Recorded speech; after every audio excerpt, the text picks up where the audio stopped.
La clase de hoy es sobre neurodesarrollo y sus alteraciones.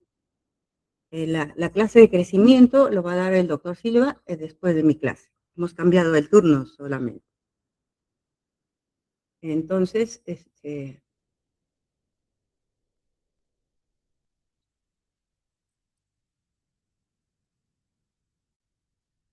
el futuro del hombre está en el cerebro de los niños.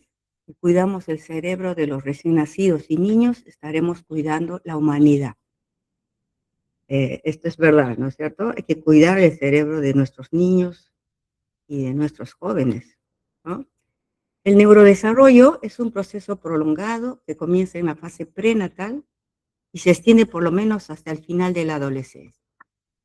El examen de la conducta de un lactante es esencialmente el examen de su sistema nervioso. Durante la infancia, la tarea primordial del sistema nervioso es la adquisición y el perfeccionamiento de diversas funciones. Por lo tanto, una perturbación del desarrollo es signo guía de una alteración de maduración cerebral. Esta es una disciplina médica con bordes, con fronteras no bien definidas, o sea, un amplio campo de investigación que se va continuamente ampliando, diversificando, enriqueciéndose, ¿no? Un minutito que voy a poner entero, ya está. Entonces, vemos acá qué especialidades se ocupan del neurodesarrollo y vamos a empezar con el obstetra, ¿no es cierto? El obstetra que tiene que cuidar a la madre para que esa madre tenga un buen producto, ¿no? Pasa por el neonatólogo, ya el recién nacido, después pasa para la evaluación del pediatra, cuando ya cumplió los 28 días, ¿no? Si tiene alguna patología neurológica, va al neuropediatra o al psiquiatra, o al psicólogo o al fisiatra, ¿no? Y también toma gran importancia el profesor, quien nos va a indicar cómo está rindiendo el niño, ¿no? Entonces, el conocimiento de un desarrollo psicomotor normal es la base fundamental para el diagnóstico de lo anormal. Y una valoración correcta nos permite una detención y un tratamiento temprano.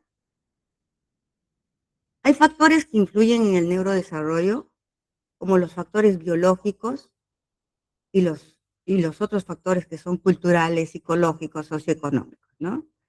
Los factores biológicos, vamos a tener los endógenos, que es la herencia genética, y los factores epigenéticos. Y de los exógenos tenemos las causas, eso que han estudiado en neonatología, los factores prenatales, perinatales, postnatales, inmediatos, ¿no? Y en los culturales, psicológicos y socioeconómicos están los factores poligénicos, que son socioculturales, las comunidades cerradas donde puede predominar la consanguinidad, la estimulación psicosensorial, la estimulación afectiva, la relación madre-hijo, ¿no? Eso es bastante importante en los bebés.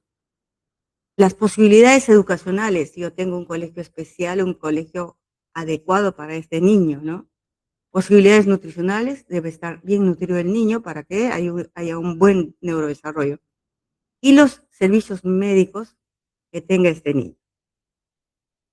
Entonces, los principios del neurodesarrollo es que es un proceso continuo, depende básicamente de la maduración del sistema nervioso, va de cabecita a céfalo caudal hacia los pies. La secuencia es la misma en todos los niños, pero la velocidad de desarrollo varía de un niño a otro. O sea, la secuencia quiere decir, primero controla la cabeza, después se sienta, después gatea, después camina, ¿no? Esa es la secuencia. En todos los niños es igual, o sea, no puede caminar un niño si no controla la cabeza. Pero la velocidad varía, ¿no? De las respuestas generales masivas van a dar paso a los movimientos individuales. Por ejemplo, el niño mueve primero los hombros, después los codos y después las manos. Entonces va variando, ¿no? Entonces, para entender este neurodesarrollo, vamos a dividirlo en dos partes, los 5 primeros meses y los siguientes meses. Entonces, el desarrollo prenatal de los 5 primeros meses se caracteriza por la gastrulación, la inducción, la segmentación, la neurulación, hay un plan corporal fundamental, hay una morfogénesis cerebral, cierre del tubo neural, formación de vesículas terencefálicas, formación de células nerviosas y la migración neuronal. O sea, todo esto sucede en los 5 primeros meses. Entonces, ¿qué es la gastrulación? No es el nacimiento, ni el matrimonio o la muerte, pero la gastrulación es verdaderamente el tiempo más importante de la vida porque es el nacimiento del sistema nervioso. La inducción es que un tejido embrionario influencia en el otro tejido, ¿no? Una capa germinal que influencia a, por ejemplo, el mesodermo, ¿no? Que puede influenciar al ectodermo. Esa es la inducción. La segmentación es que en el tubo neural va a crear compartimientos que restringen el movimiento celular a través de barreras físicas y químicas para que estas células se queden en un determinado compartimiento. Y esto se llama el neurómero, de la segmentación. La neurulación es el plegamiento de la placa neural para formar el tubo neural. Va a requerir igual de fuerzas mecánicas intrínsecas y extrínsecas con efectos genéticos para la dorsalización y la ventralización. Entonces, acá miren que estamos entre la tercera y cuarta semana de vida fetal. Entonces, vamos a tener el ectodermo, se va a imaginar el ectodermo, va a estar acá las crestas neurales, después va a formar el tubo neural, la cresta neural, y acá ya tenemos el tubo neural, ¿no? Entonces, miren la semana, ¿no? Entre la tercera y cuarta semana, cuando la mujer recién se entera que está embarazada, ya tiene el feto del tubo neural. Entonces, es importante prever, incluso programar un embarazo, ¿no? Entonces, acá tenemos el tubo neural y vamos a ver que en un tiempo determinado se va a cerrar el neuroporo rostral y después el neuroporo caudal. Y acá ya estamos viendo patología, ¿no? Si no se cierra el neuroporo caudal, vamos a tener la espina bífida, ¿no? Y si no se cierra el neuroporo rostral, va a haber encefalocele, ¿no? Anencefalia, etc. Entonces, en esta etapa, entre la tercera y cuarta semana de vida, ya aparece la patología. Esto es también para mencionarles que es muy precoz todo el neurodesarrollo, ¿no? A los 28 días ya tengo mi tubo neural. A los 37 días ya se está formando los ventrículos laterales, esto que va a ser después corteza, el mesodermo, etc., ¿no? A los 44 días ya tengo mis ventrículos laterales, mi tercer ventrículo, mi cuarto ventrículo y toda la estructura que ya está casi formada. Y a los 55 días tengo casi todo formado, ¿no? Lo único que falta es madurar.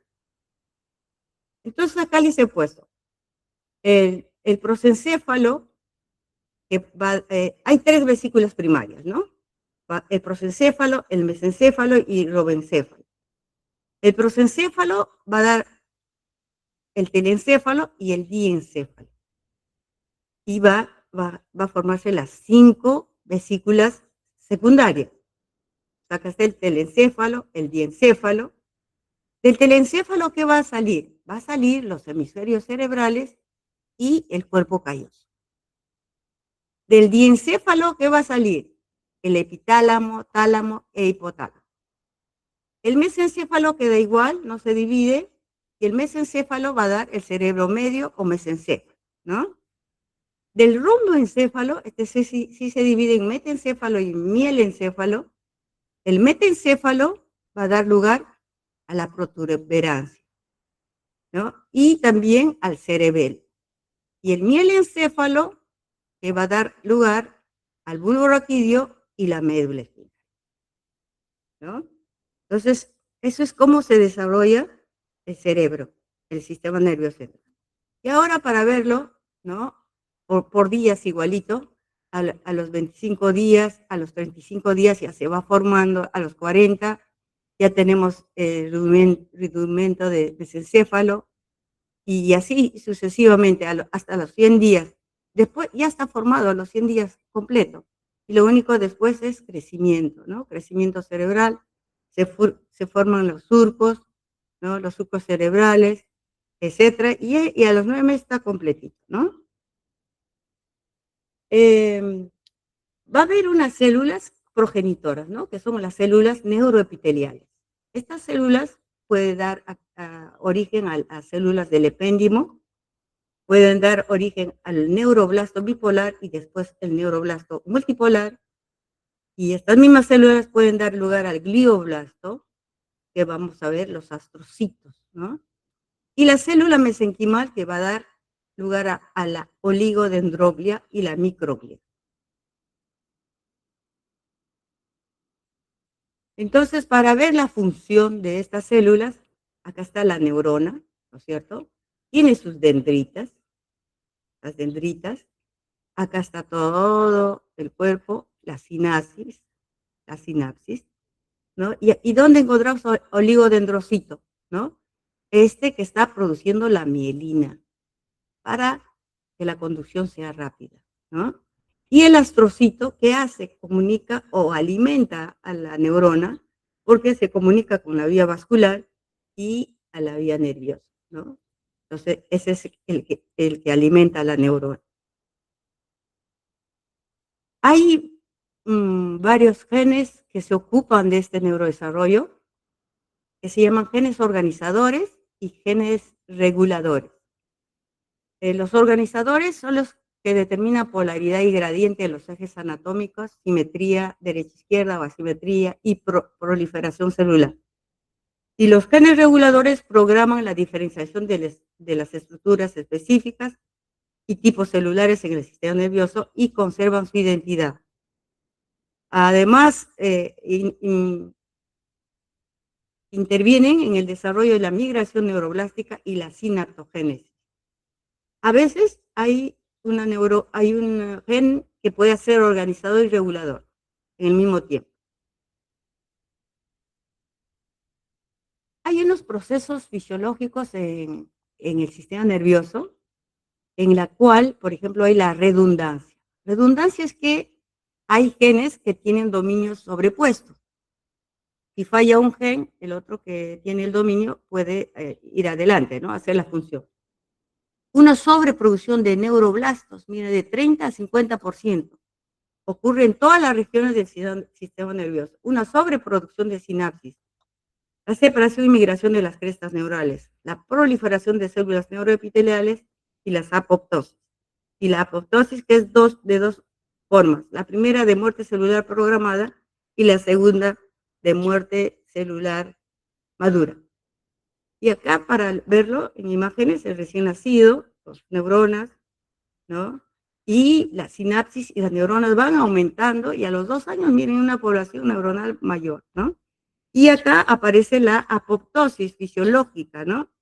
Que va disminuyendo mientras cambia durante el desarrollo, ¿no? La migración neuronal va a ser a partir del final de ese segundo mes de gestación. Las neuronas van a ir por la fibra radiada hasta la corteza. Las que migran más temprano van hacia la parte interna y las que migran al final a la superficie del córtex. Si acá hay un insulto, o sea, insulto vascular, una vasculitis, por ejemplo, infecciosa, un TORCH, teratogénica, un rayos X, etcétera, durante esta etapa altera la migración neuronal y vamos a ver las patologías como la giria, paquigiria, polimicrogiria, etcétera. Entonces acá otra vez otras patologías. Esto es solo para hacer ver que cómo migra la neurona, ¿no? De la parte más interna va a migrar reptando a la célula glial, que la célula glial le dice, tú vas a migrar de acá para acá, o estas van a migrar de acá para acá. Entonces reptan a la glía y van colocándose en la corteza. Y formando la corteza, ¿no? Corteza primaria sensorial, corteza de asociación, corteza motor. O sea, la corteza no es una sola, ¿no? Varía de acuerdo a su función. Después del quinto mes ya es la maduración y crecimiento de neuronas, hay un crecimiento rápido cerebral, formación de surcos y circunvoluciones, se establecen los contactos sinápticos, las células gliales se multiplican y la mielinización empieza, ¿no? Entonces, ¿qué es la mielinización? Es el aislamiento, ¿no? Que está en nuestro axón y es el aislamiento que tienen todas las células nerviosas para acelerar el impulso nervioso, la velocidad, ¿no? Entonces, esta mielina va a ser una vaina de lipoproteína y sus ciclos son específicos para cada tracto y es bastante preciso en el tiempo. Empieza en el cuarto mes de gestación en dirección caudocefálica, al revés que el neurodesarrollo, ¿no? De caudocefálico. La intensidad máxima es al segundo año y finaliza a los 30 años.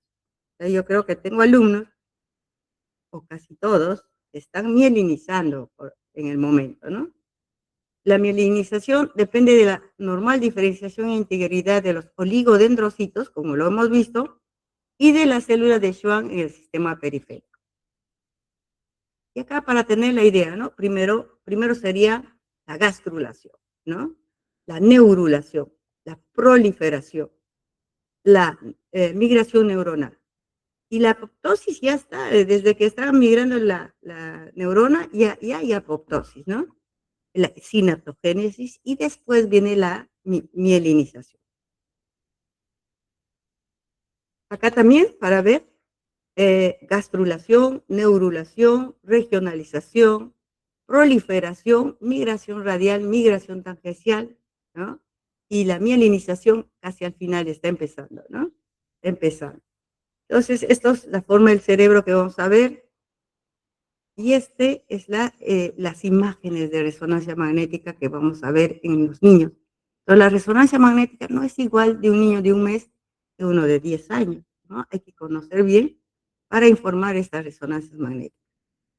Y después del nacimiento ya va a haber el retraso psicomotor, la discapacidad intelectual, etc. ¿Qué es la plasticidad cerebral? Es la capacidad del sistema nervioso para modificar su propia estructura y función a lo largo de la vida. Es respuesta a la experiencia, el aprendizaje, el ambiente o cuando uno se lesiona, ¿no? Este proceso no es exclusivo de la infancia, pero es máximo durante los primeros años de vida. Entonces, sus mecanismos pueden ser por sinaptogénesis, por poda sináptica, potenciación a largo plazo, otro mecanismo de plasticidad sináptica, que se fortalece entre dos neuronas, y la neurogénesis, ¿no? Hay varias formas de plasticidad. Los cambios que se van a producir pueden aparecer nuevas redes neuronales, reemplazo de las redes neuronales que no funcionan por otras que sí funcionan, nacimiento de nuevas neuronas y ciertas conexiones neuronales que antes de la lesión no tenían un significado, pasan a interactuar y a conectarse. Estas son las espinas sinápticas, ¿no? Estas son las espinas sinápticas. Es por la espina sináptica que hay la sinapsis, existe la sinapsis. Y son de diferente tipo. Entonces, cuando nosotros vemos las espinas sinápticas, las neuronas, una es esta, ¿no? La otra la verdecita, otra la naranja. Entonces, cuando hay una experiencia nueva, y se forma una espina sináptica que se junta con otra espina sináptica, ¿no? Y acá, por ejemplo, ya estaba formada la sinapsis, ¿no? Por espina sináptica. Pero cuando la experiencia no se usa, no lo usas esa experiencia, se borra. O sea, acá estaba, ¿no? Y como no se usa esa experiencia, se borra. Entonces el cerebro va cambiando minuto a minuto, ¿no? Y lo que se ha visto que en algunos síndromes, por ejemplo el Down, el Angelman, el X frágil, tiene predominancia de algunas espinas sinápticas. Entonces, si se estudia las neuronas, ellos tienen un tipo de espinas sinápticas que se presentan con mayor frecuencia, ¿no? Y son diferentes en cada síndrome. La plasticidad es vital para entender tanto el desarrollo normal como el patológico. En el desarrollo típico, la plasticidad permite que los niños adquieran habilidades, la interacción con el entorno moldea las redes neuronales que sustentan estas habilidades. Y cuando hay lesión cerebral, aquí es donde la plasticidad se hace mucho más evidente y ante una lesión del cerebro, el niño puede reorganizar sus funciones para que las áreas no dañadas asuman sus funciones. Entonces acá es donde vemos que si un niño hace un infarto cerebral de una área idéntica a un adulto, ¿no? El niño hasta puede desaparecer su lesión, mientras que el adulto no, ¿no? El adulto tiene plasticidad, pero no la capacidad que tiene el niño, ¿no?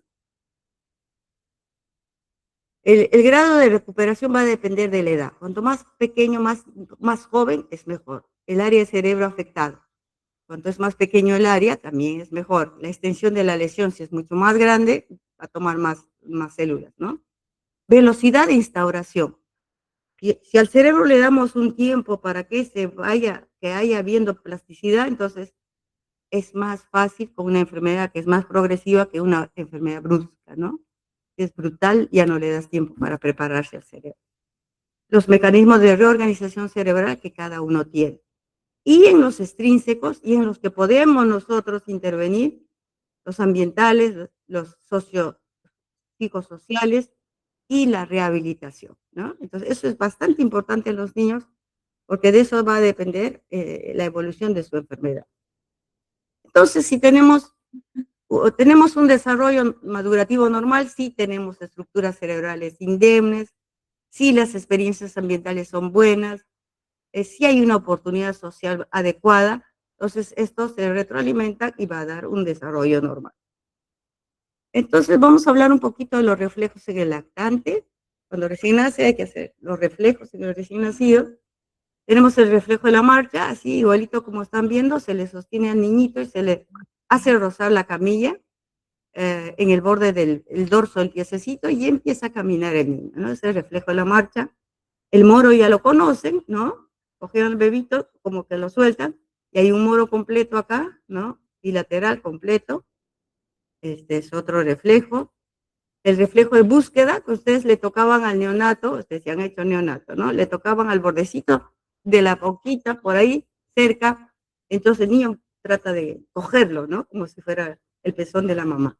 El reflejo de succión, que nace el niño con ese reflejo, de prensión palmar, ponen el dedito entre los dedos del bebé y se agarran, ¿no? El de plantar igualito, le ponen al bordecito del pie, igualito lo cogen. Entonces, hay más reflejos, el tónico simétrico lo ponen boquita abajo y el niño levanta la cabecita. El tónico asimétrico, agarran la cabecita, lo hacen ver a un lado, lo lateraliza y el niño que ve, a donde ve, estira la mano y donde no ve, flexiona. Esto se llama el tónico asimétrico. El reflejo de enderezamiento, ustedes le sostienen al niño, el niño se va a enderezar solito, ¿no? El reflejo de paracaídas, agarran de la caderita al niño, lo tiran hacia una mesa o donde estén, y el niño pone las manos, ¿no? Y si ustedes se han dado cuenta que cuando uno se cae, al suelo bruscamente y no te da tiempo de acomodarte, ¿qué hacemos? Ponemos las manos, ¿no? Y ese es un reflejo. Pero el reflejo de paracaídas empieza a los 9 meses y no termina ya cuando uno se muere, ¿no? Persiste toda la vida. El moro, por ejemplo, aparece a las 32 semanas. Entonces yo tengo un niño prematuro de 28 semanas, no tiene moro, me asusto, no. Es que aparece a las 32 semanas y desaparece a los 4 meses. Y así, por eso es importante conocer los reflejos, cómo hacerlos y en qué semana aparecen. Y así podemos dar un diagnóstico, ¿no? Esto es cómo se desarrolla un niñito. En el primer mes reacciona con movimientos reflejos, como hemos dicho, evacúa varias veces al día, sigue pidiendo la tetada, ¿no? Hasta en la noche, puede regurgitar. Tercer mes ya es capaz de mantener la cabecita controlada. Cuando está boca abajito, levanta la cabecita, palmotea, golpetea con los puños cerrados. Cuarto mes, mira, tienen más gran movilidad, ya la cabeza está bien levantadita, los hombros también, ¿no? Juega con las manos. Al quinto mes, en prono se levanta la cabeza y los hombros, mira, se chupa los dedos, toca y sostiene y zarandea todo lo que agarra, lo mete a la boca, transfiere de una mano a otra que está transfiriendo. Sexto mes, se sienta pero con apoyo, acá está mamita ayudándolo. Por la noche ya puede dormir varias horas. Octavo mes, voltea, ¿no? Ya voltea de posición supina a prono, camina a gatas, ya está. De meses sentado, ¿no? Ya está, bien sentadito, ¿no?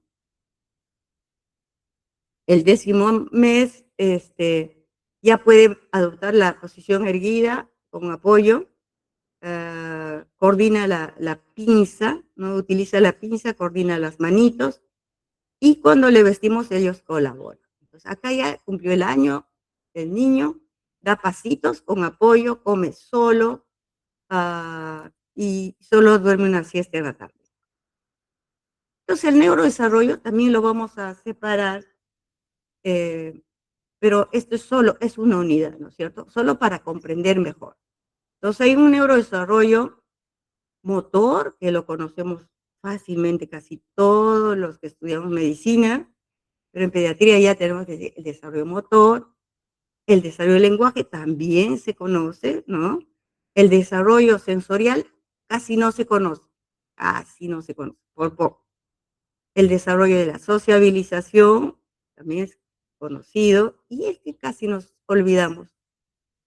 Todos los pediatras, algunos neuropediatras, el desarrollo emocional, ¿no? Es también un tipo de desarrollo. Entonces, el desarrollo sensorial, miren, acá está el recién nacido, ¿no? Primero tenemos el desarrollo del tacto, de los sentidos, el tacto. Después viene el olfato, después viene el gusto, el oído y al final la vista. Entonces, hay un periodo crítico para desarrollar alguna función, que es una ventana temporal que permite el desarrollo de una habilidad, ¿no? Una ventana de tiempo, ¿no? Y un periodo sensible que es un poco más amplio. En ese periodo sensible va a actuar la neuroplasticidad. Entonces, acá estamos viendo los sentidos. Entonces, los primeros que estamos viendo es vista, oído, después viene el lenguaje y después ya lo cognitivo, ¿no? Las funciones cognitivas. Por ejemplo, el tacto, gusto y olfato, ¿ya? Al nacer ya está desarrollado el olfato. Por eso que cuando uno le deja en los pies de la madre al bebé, él repta como sea y llega llega a amamantar. ¿Por qué? Porque huele la leche de mamá. Identifica el olor de la madre, prefiere la leche de su madre, ¿no?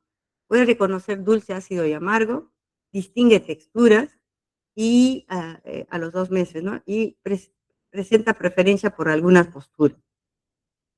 Recepción visual, al nacer fija la visión en un objeto blanco y negro, puede seguirlo, frunce los párpados frente a la luz, presta atención a los rostros a los 2 meses, sigue objetos en movimiento, a los 4 busca los rostros, sonríe, imita gestos, mira sus manos y lo manipula, y a los 6 meses visión de adulto.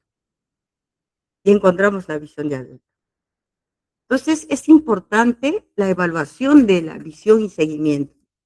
La fijación y seguimiento. Entonces, es un bebé pequeñito, lo ponemos más o menos a 30 centímetros y le hablamos al bebé, ¿no? Le hablamos, movemos la cabeza y nos va a seguir con los ojitos. Incluso si uno le habla y le gorgotea agú, le sonríe, el niño le imita, ¿no? Entonces, es importantísimo la evaluación así de pequeñito de fijación y seguimiento. Bueno, eso estamos perdiéndolo. Estamos perdiendo porque mamá le gusta el celular, está lactando y está viendo el celular. Qué mal, ¿no? Y el bebé le busca los ojos, porque al lactar va a haber un contacto ocular con mamá. El papá igual. le dejan al cuidado del bebé y el papá dice, sí, yo lo cuido, no hay ningún problema, pero ¿qué está haciendo? Viendo su celular. Y el niño está buscando una cara que le pueda sonreír, ¿no es cierto? Y por último, ya le dieron celular a este bebé, ¿no? Entonces, no está bien para el neurodesarrollo, no es bueno, no está indicado para el neurodesarrollo, porque se altera la función de seguimiento y fijación. La recepción auditiva, al nacer sobresalto con sonidos, prefiero la voz materna, a los 2 meses localiza la fuente de sonido, a los 3 meses vuelve la cabeza al sonido, a los 4 meses identifica la fuente, a los 6 meses vuelve la cabeza cuando escucha su nombre. Eso es importante, ¿no? Porque un niño TEA no va a volver la cabeza cuando le llaman por su nombre. El desarrollo social, en los primeros 3 meses ya aparece la sonrisa, se vuelve expresivo, levanta la cabeza si está echadito, cuando algo le llama la atención, lleva las manos a la boca, los juguetes, etcétera, busca rostros y las mira con atención, balbucea, gorgojea, levanta la cabeza buscando procedencia de voces. La expresión verbal, el niño cuando nace llora, a los 3 meses guturea, guturea es decir agú, agú, 6 meses silabea, decir ba, ba, ba, ta, ta, ta, 9 meses balbucea, ya junta todo, ba, pa, pa, ta, pa, etcétera. Y a los 12 meses dice una palabra, ¿no? Y a los 18 meses parlotea. A los 24, a los 2 años, frasea. Y a los 30 meses forma oración. En cuanto al desarrollo afectivo, este es un proceso que comienza desde el momento en que el niño establece las primeras relaciones. Y este vínculo afectivo el primer vínculo afectivo va a ser con su madre, ¿no? Desde que el niño todavía está en el útero, ¿no? Escucha voz de mamá, escucha a alguien que lo acaricia, etcétera, ¿no? Entonces, esto, esto es para explicar cómo es el apego, ¿no?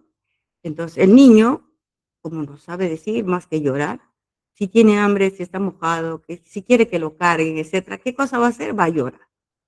Entonces llora, dice, yo voy a llorar, llora, la madre nota que requiere atención, le da lo que necesita, lo gratifica, y el niño aprende a tener confianza en la persona que le cuida, porque sabe que lo va a gratificar, ¿no? Mientras en otros hogares, por ejemplo, si la madre trabaja mucho, a veces han visto niños en una cunita o en un cochecito que lo llevan al mercado, ¿no? La mamá está vendiendo y cuando justo lo ve al niño, entonces tiene todo este problema y no lo gratifica, ¿no? Que se rompe este ciclo y va a haber patología de vínculo, que los psiquiatras lo conocen muy bien. Entonces hay que evitar eso. Y acá es para resumir nada más, ¿no? Cuando el niño es muy prematurito, podemos hacerle círculos negros y blancos para que haga seguimientos. Ya está sosteniendo la cabecita de 3 a 6 meses, de 6 a 9 ya está bien sentadito, de 9 a 12 ya está caminando, está usando la pinza fina, ¿no? Esto es ya para de 12 a 24 meses. Camina solo, hace torres, asocia 2 palabras, utiliza la cuchara, del año y medio a 2 se sienta sobre una silla pequeña, hace sus torrecitas, nombra imágenes, se lava las manitos, de 2 a 2 años y medio, salta sobre su sitio, traza líneas verticales, usa plurales, coloca la muñeca en su camita, más de 2 años y medio se soporta sobre un pie por segundos, hace círculos, dice su nombre y se desviste. Pero los niños cuando tú le das un lapicero, lo primero que hacen, o un lápiz, ¿no? Lo primero que hacen son rayas. Después de los 2 años y medio hacen círculos. De 3 a 4 años camina sobre una línea, dibuja una cruz, diferencia entre niño y niña, se pone sus zapatos y hace una cruz. De 4 a 5 años dibuja ya cuadrados, triángulos, etcétera, conoce los colores, se abotona. Y de 5 para adelante ya camina hacia atrás, recién. Define las palabras y se viste y se desviste. Entonces, con eso ya tendríamos todo el neurodesarrollo hasta los 5 años. Y el examen del desarrollo o del neurodesarrollo tiene cierta aptitud naturalmente abierta, hay que estar mirando al niño, observándolo, ojo observador, oído atento y una amplia experiencia en el manejo de los niños pequeños y de los difíciles. Hay niños muy fáciles de evaluar, pero hay otros niños que son muy difíciles, ¿no? Hay que ganarnos a todos los niños para poder evaluar bien. Esta es la evaluación de cúbito supino, de cúbito prono, la maniobra de tracción, la maniobra de suspensión ventral y suspensión vertical. Hay que hacer en todas esas formas para examinar al niño. La valoración tiene que conocer el pediatra, ¿no? Es lo más importante. Es fundamental que conozca el pediatra.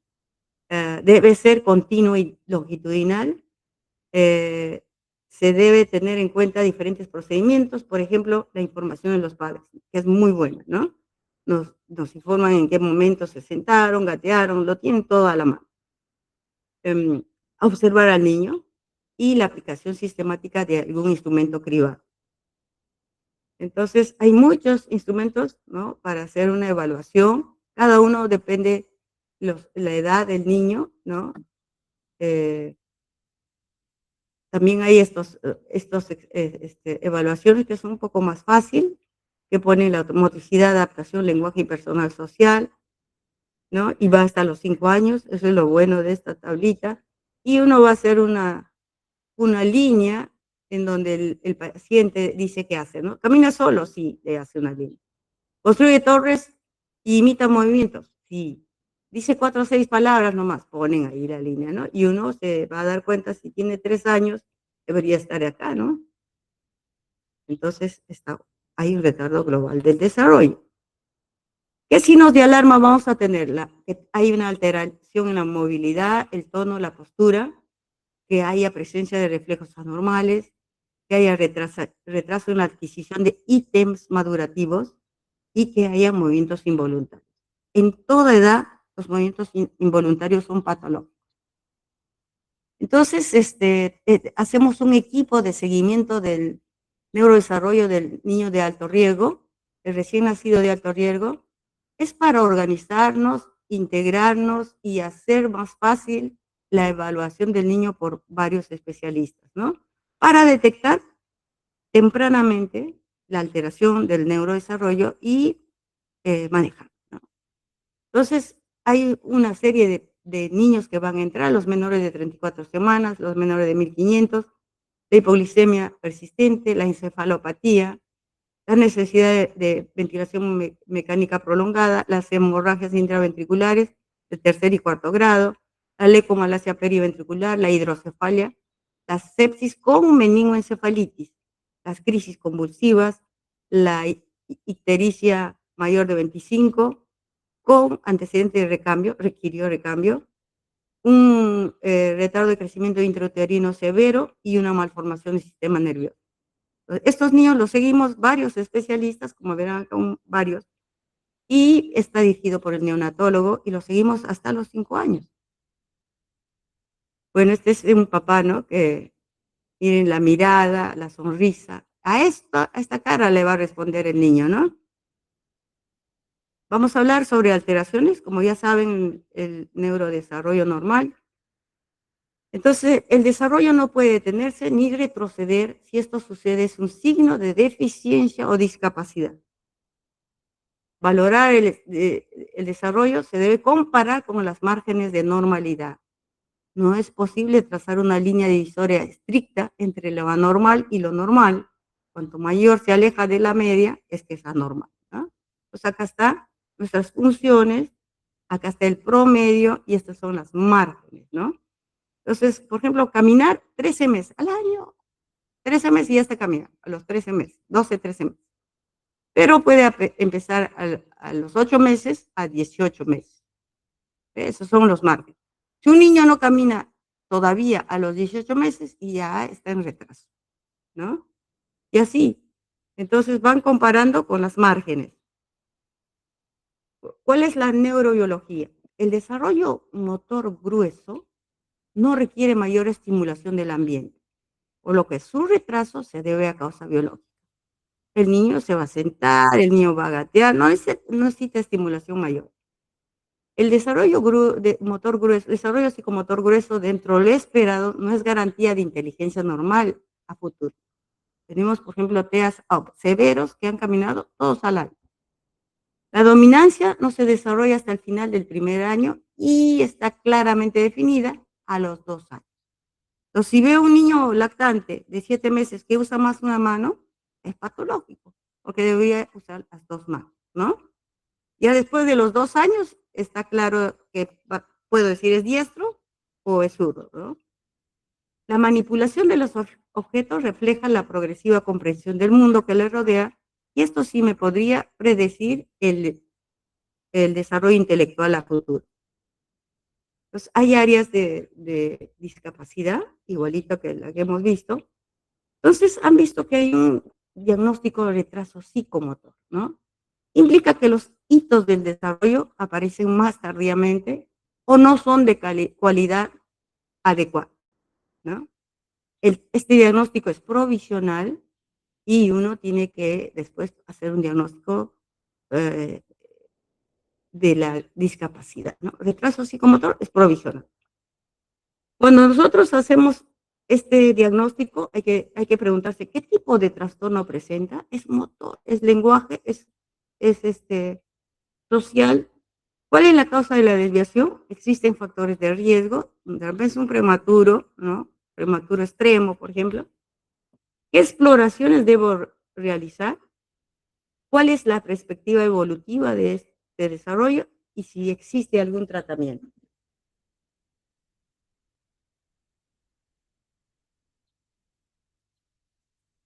Como en todo en medicina, una historia clínica completa, anamnesis minuciosa dirigida a desarrollo, exploración clínica completa y los exámenes que debo solicitarle, ¿no? Podrían ser exámenes genéticos, neuroimagen, estudios metabólicos, evaluación oftalmológica, auditiva, etcétera, etcétera, ¿no?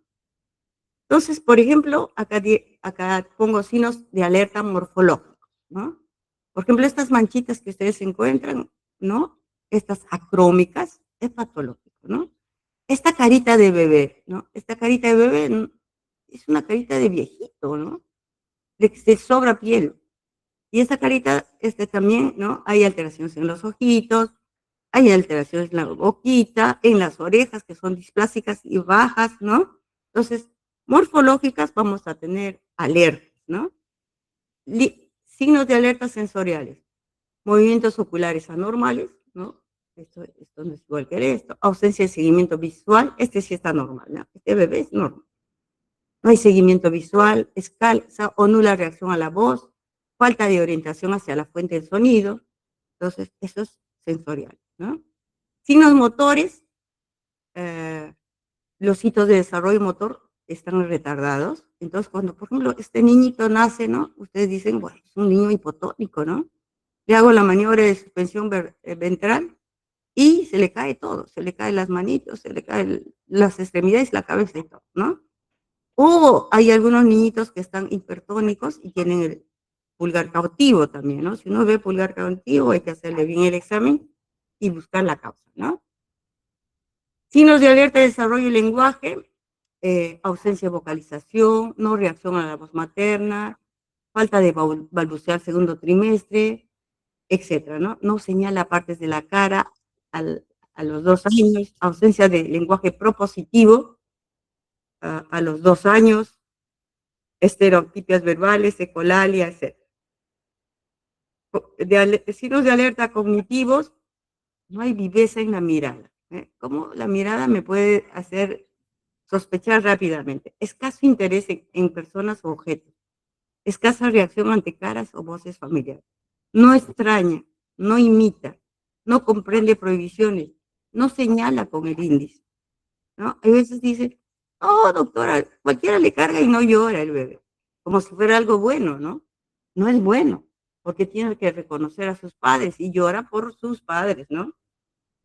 No comprende órdenes sencillas a los 15 meses, no realiza juegos imitativos a los 18 y hay juegos y conductas estereotipadas, ¿no? Por ejemplo, esta chiquita, este chiquito, morfológicos también tiene. Este otro, este es el síndrome de Down, ¿no? Este es el X frágil. Signos de alerta de conducta, ¿no? Está muy irritable, está apático, es muy pasivo, no hay sonrisa social, ¿no? Rechazo al contacto físico, falta de interés del entorno, autoestimulación o autoagresión también. Juegos estereotipados, ausencia de juego imitativo, aislamiento, timidez extrema, crisis de ansiedad, etc. Entonces, todo eso hay que estar atentos, ¿no? Para el espectro autista es parecido que el conductual, ausencia de sonrisa social y expresividad facial, apatía, irritabilidad, alteración de interés social, escasa atención, miran menos, el contacto ocular es menor, no señalan, eh, menos respuesta de orientación cuando se le llama de su nombre, no te responde, ¿no? Rechazo al contacto físico, autoestimulación, autoagresión, ellos hacen más crisis de ansiedad, ¿no? Y hay hiperactividad. Acá están viendo que enfila sus juguetes. Acá está jugando con cualquier guatito, ¿no? No juega con juguetes, sino con cosas extrañas, ¿no? Ahí está el carro y ni le interesa el carro. Y acá la niña que está con una crisis de pánico. Entonces, ¿cómo llegan a nuestra atención?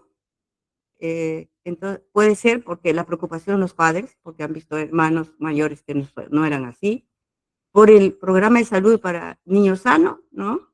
Lo ve la enfermera y dice, vaya usted al programa, y por los niños que hacemos seguimiento de alto riesgo, ¿no? Entonces, llega al programa, lo evaluamos, de repente es un niño normal, ¿no? O de repente hay un signo de alerta dudosa, que cuando es dudoso hay que seguirlo. O hay un trastorno definido de desarrollo. Entonces, ya hemos hecho el tamizaje de desarrollo, lo hemos evaluado, y cuando ya lo evaluamos hay que hacer la intervención. Enfermedad motriz cerebral es la parálisis cerebral, ¿no? Lo que dicen parálisis cerebral se llama enfermedad motriz cerebral. Esta es una lesión no progresiva que se produce en un desarrollo, en un cerebro en desarrollo. Entonces, por ejemplo, si hay una asfixia hay una asfixia neonatal, es un factor, ¿no? Que no progresa porque ha sido en un momento dado, ¿no? Los síntomas van a ser leves a severos.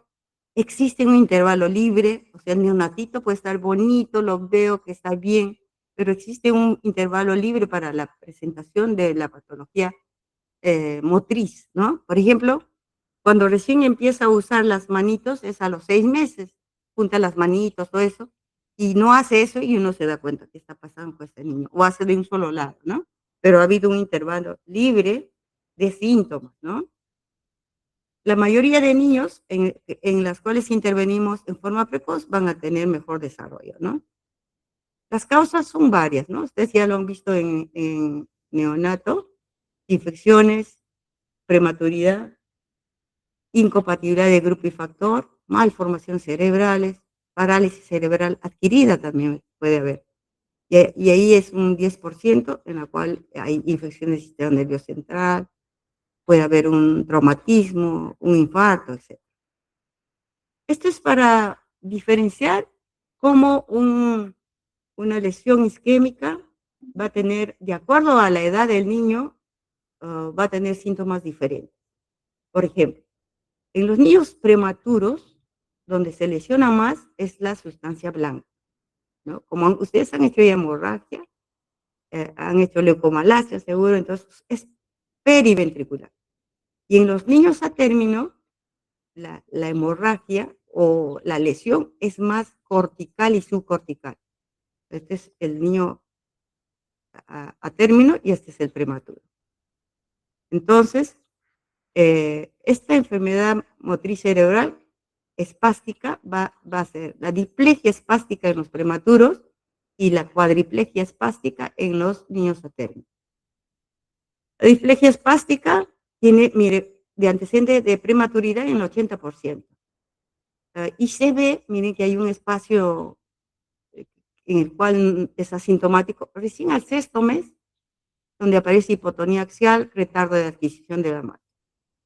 La cuadriplegia es más severo, se evidencia desde el nacimiento, y el progreso del desarrollo es mínimo, ¿no? Generalmente termina con discapacidad intelectual y con microcefalia, entonces es diferente en cada paciente. Por ejemplo, esta es la diplejia. Niño de 30 semanas, pequeña pérdida gestacional, ABR 5.9, presentó sepsis y enfermedad de membrana hialina. La madre tenía 15 años y tenía toxemia, ¿no? Entonces era un prematuro, ¿no? Este prematuro ha hecho hemorragia y después ha hecho leucomalacia. Están viendo la leucomalacia periventricular. Y en la tomografía, después de, todavía hay algunas lesiones de leucomalacia. Y el niño no va a tener discapacidad intelectual, pero va a tener discapacidad motora, ¿no? Va a tener una hipertonía, espasticidad, etcétera. Y esto se llama hiplegia espástica. Y en la resonancia también podemos seguirlo y nos va a ayudar bastante, ¿no? Y la encefalomalacia, y la tetraparesia espástica, por ejemplo, es un niño de 400 a término, el Apgar tuvo 2, 5 y 8, hubo una encefalopatía hipóxica isquémica, tuvo ventilación mecánica prolongada y hubo un antecedente, ¿no? Que la mamá tuvo un desprendimiento de placenta. Y el niño queda, como lo ven acá, ¿no? Cuadriparesia espástica, también las manos, también los pies y también la carita. Si ustedes ven, tiene la boca entreabierta y babea un montón. Y habrán visto niñitos con su toallita en el pecho, son estos pacientes, ¿no? Entonces, en este paciente lo que ha pasado en el cerebro es que es una lesión difusa, ¿no? Córtico subcortical, con quistes múltiples en todo el encéfalo. Y vemos que los ventrículos están dilatados, ¿pero por qué? Porque el parénquima cerebral está lesionado, ¿no?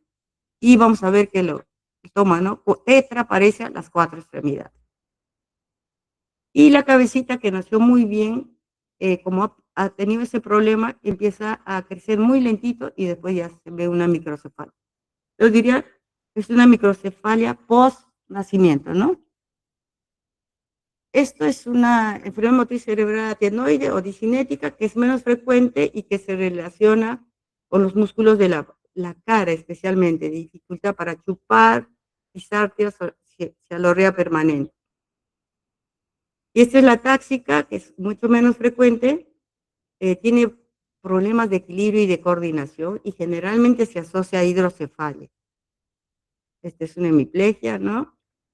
Signos de alarma el desarrollo del lenguaje, que no llore tanto en el primer mes, de 2 a 4 meses, ausencia de sonrisa social, a los 6 meses no vocaliza, 9 no silabea, pierde habilidades, no señala a los 15, no utiliza 3 palabras, etcétera, ¿no? Entonces, hay signos de alerta para que nosotros busquemos la patología, ¿no? Y va a haber anomalías del desarrollo del lenguaje como las disfonías, la disritmia o tartamudeo, las alteraciones de la expresión del lenguaje debido a anomalías de los órganos de fonación, como son las disartrias, y secundarias alteraciones neurológicas o sensoriales que no afecten al órgano de fonación. Acá hay que buscar si no tiene retardo mental, hipoacusia, enfermedades psiquiátricas, ¿no? Hay que buscar todo eso en este paciente, si tiene retardo del lenguaje, ¿no? Igualito, los factores que afectan va a ser el retardo mental, la hipoacusia, la enfermedad motriz cerebral, factores familiares, algunas familias que han hablado muy tarde, factores ambientales si nadie le estimula, pausas del desarrollo, también puede haber pausas del desarrollo, y el trastorno de espectro autista. El examen clínico hay que hacer un examen general, ¿no? Después un examen neurológico, hay que hacerle un examen morfológico de la cara, de la boquita, de la faringe, el esquema del lenguaje, ¿no? Primero hay un prelenguaje, después hay un conducta de imitación, imita lo que uno habla, un lenguaje interior, una comprensión verbal, y ahí produce el lenguaje. Conclusión, cuando ustedes vean un niño con retardo de lenguaje, hay que mandarlo al especialista, determinar el cociente intelectual, evaluar la función auditiva con potenciales evocados y un audiograma si es necesario. Y si convulsionara, le hacemos su electroencefalograma o neuroimagen. Discapacidad intelectual está caracterizada por la limitación significativa tanto en el funcionamiento intelectual como en la conducta adaptativa, o sea, la comunicación, la autonomía, el aprendizaje, la vida social, la responsabilidad individual, el trabajo, la salud y la seguridad. Ahí se habla de discapacidad intelectual, ¿no? Se origina a los 18, antes de los 18 años. Los límites son difíciles de establecer y constituye de 2 a 3% de la población general. Se presenta en todas las razas, en todas las naciones, en todos los niveles educativos y sociales. Esa es la campana de Gauss, ¿no? La mayoría de nosotros tenemos nuestro cociente intelectual entre 70 y 130. Después hay otras personas, que es un grupo menor, que tienen de 70 a 50, ¿no? Que es 2,27. Y menores de 50 es otro grupo más pequeño, pero ahí sí es una discapacidad severa, ¿no? Mental severa. ¿Por qué traen a los niños para que veamos la discapacidad intelectual? En los primeros meses, cuando los niños son dismórficos, ¿no? Cuando el niño no succiona bien, tiene problemas de tono, pobre respuesta a la estimulación visual y auditiva, retardo motor mayor desde los primeros meses. Cuando ya tienen 3 años, porque no habla, ¿no? Y entre 5 y 6 años, porque tiene dificultad escolar, su aprendizaje es lento y no se adapta socialmente. Entonces, hay que buscar si no será una discapacidad intelectual, ¿no? Los factores predisponentes son los factores paternos, los factores maternos por la edad de la madre, etcétera, factores perinatales, que ya lo conocen, neonatales, el sexo predomina un poquito más en el varón, factores socioculturales, ¿no? Y también hay de causa genética, ¿no? Anomalías cromosómicas, de lesiones, mutaciones, duplicación de un gen, facomatosis, síndrome neurocutáneo, síndrome polimalformativo de etiología indeterminada. Entonces, acá están los síndromes que se asocian a retardo, a discapacidad intelectual. Por ejemplo, el X frágil, acá está el Prader-Willis, el gordito, el Angelman, es la sonrisa permanente, el síndrome de Rett, que mueve las manitos como si se lavara las manitos, el síndrome de Down, acá está. Muy bien. La discapacidad intelectual por encefalopatía hipóxica isquémica ante o perinatal. Este sí es una causa importante. 12% de deficiencia mental leve y 17% de deficiencia mental severa. Y hemos hablado de la encefalopatía hipóxica, del prematuro y de la término, que es diferente. Y acá, miren acá está la leucomalacia periventricular. Las infecciones congénitas, lo que pedimos, ¿no? TORCH, rubiola, toxoplasmosis rubiola, citomegaloherpes. Y, por ejemplo, esta es una imagen de una toxoplasmosis donde hay calcificaciones dentro del parénquima cerebral con hidrocefalia, ¿no? La discapacidad intelectual por enfermedades neurodegenerativas o metabólicas, hay muchas, ¿no? Encefalopatía metabólica, fenilcetonuria, neurodegenerativa, una enfermedad de Cánava, encefalopatía epiléptica, en los espasmos infantiles, en el síndrome de Lennox-Gastaut, y ese. Por ejemplo, es un niño de fenilcetonuria, blanquito, gringuito, ojito celeste. Hay que tener cuidado también, ver a los papás y sus características se parecen, ¿no?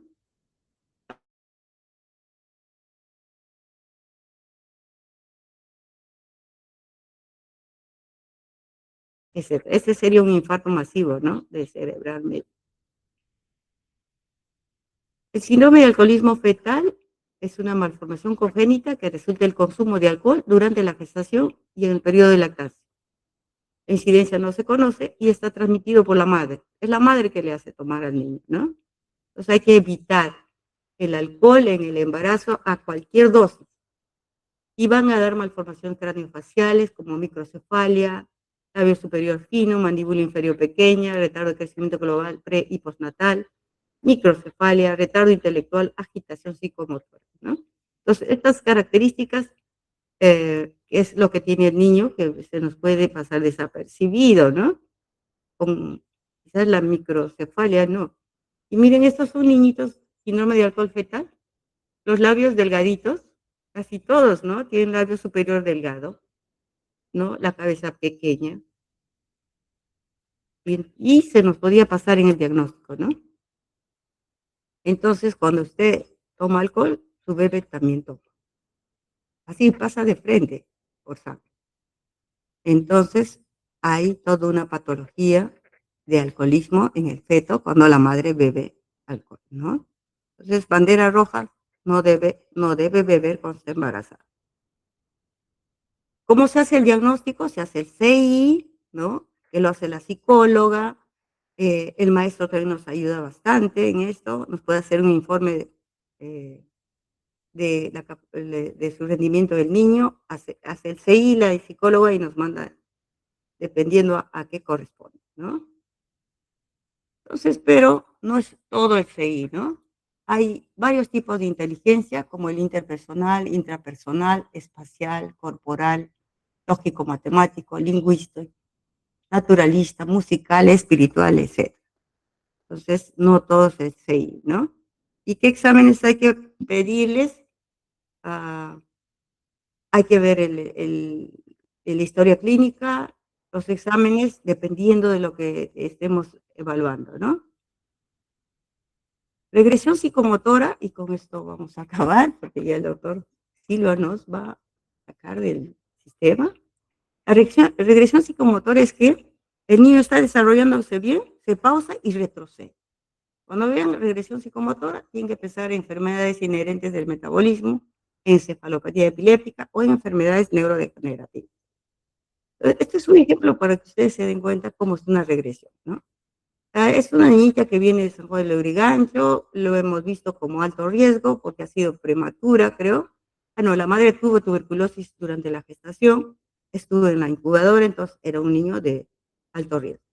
Este es el niñito, miren el niñito, que tenía su hermanito que lo cargaba, y miren su fijación, seguimiento, y miren que tomaba su lechecita, ¿no?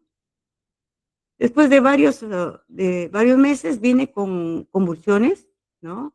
Eh, crisis epiléptica. Este es el paciente, para que vean, ¿no? No hay seguimiento ni fijación, no succiona, está con sonda nasogástrica y tiene una cuadriparesia espástica. Se ha hospitalizado varias veces por neumonías y en una de ellas le han encontrado hepatomegalia. Entonces ya con la hepatomegalia hemos buscado una enfermedad metabólica. Ustedes lo leen con tranquilidad en su casa, que está todo esto. Entonces hemos hecho el diagnóstico de encefalopatía epiléptica por enfermedad de depósito, porque la cara y el niño también, ¿no? Estaba abotagada, ¿no? Es un niño como inflado.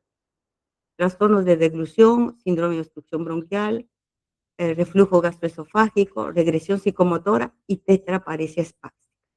Hicimos el dosaje de galactosidasa, eso está incrementado y es una gangliosidosis GM1, porque también encontramos la tomografía, una pronunciación de los surcos y fisuras en la parte frontal bilateral, y cuando hicimos la resonancia había una hiperintensidad en núcleos de base y toda sustancia blanca, ¿no? En toda la sustancia blanca, y en el fondo de ojo había la mancha rojo ceres. Entonces hemos hecho varios hallazgos y que nos han orientado a ese diagnóstico, y era una regresión psicomotora. Bueno, ya no les voy a pasar. Y entonces la discapacidad debe tener un enfoque multidisciplinario. Es la familia que hay que apoyar, a la familia hay que apoyarle, y estas manos somos nosotros, ¿no? En nuestros consultorios, ya sea por el pediatra, el neuropediatra, el asistente social, el fonoaudiólogo, el terapeuta físico, el profesor, el fisiatra, el psicólogo, el psiquiatra, ¿no? Entonces es nuestra responsabilidad de los médicos el manejo de estos pacientes, ¿no? Que cualquiera puede tener un hijo, un hermano, una madre, un padre, ¿no? Bueno, ese sería todo. Muchas gracias.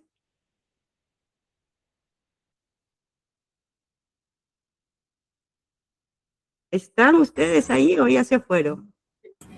Sí, doctora, muchas gracias. Sí, doctora, muchas gracias. Gracias, doctora. Listo, entonces hasta la próxima clase. Hasta luego. Hasta luego, doctora. Hasta luego.